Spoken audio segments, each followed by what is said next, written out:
Nike is constantly political. Why?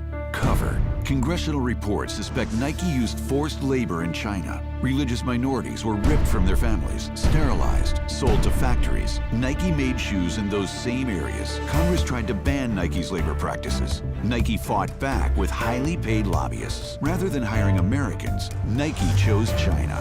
John Donahoe, Nike. Stop exploiting foreign labor. Serve your customers, not woke politicians.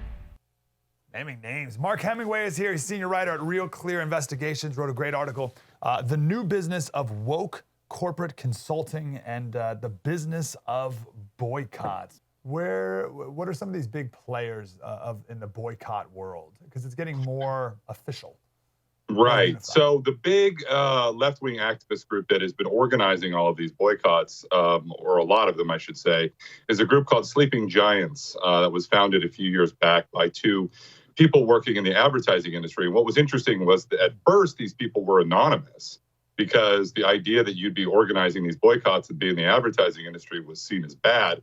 And now these people are practically celebrities on the left, although as I write about in the story, these people are so woke that the two partners that founded the organization, one man and one woman, the woman left accusing the man of sexism and running the organization and has founded her own sort of quasi-boycott organization. What do these guys do? Well, so this is what's sort of crazy about it is they're able to accomplish so much with doing relatively little. They organize social media boycott campaigns. So they've got a few 100,000 Twitter followers for their account, and whenever a company does something they don't like, or they advertise on Fox News or whatever it is, they put out a call to tweet at or send Facebook messages to this particular corporation or advertiser and say, hey, what you're doing is awful. And then, they've been remarkably successful at using this tactic to get corporations to back down from their, advertising commitments that might support, differing viewpoints or, companies run by people who are to the right of center. And what's sort of interesting about this, though, is that it's taken a few years, but corporations, I think, now are actually pretty savvy. They know that 1,000 tweets don't actually represent any broad-based opinion that's going to hurt their product. What's happening is that the corporations themselves are now woke. So the woke employees within the corporation are using the 1,000 tweets that don't mean anything in the real world to pretend that they have this crisis on their hands, and they use that as a justification for their boycotts that the people within the company already want to do.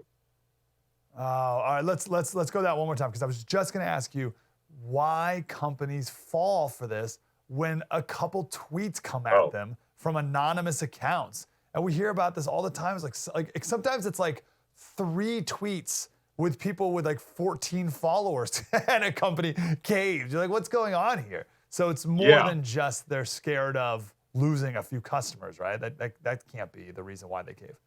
Right. No, the reason why is because the employees within their company themselves have now become super woke, and they are the ones that are also protesting this, and they want to leverage whatever institutional or financial power their company has to push their political agenda.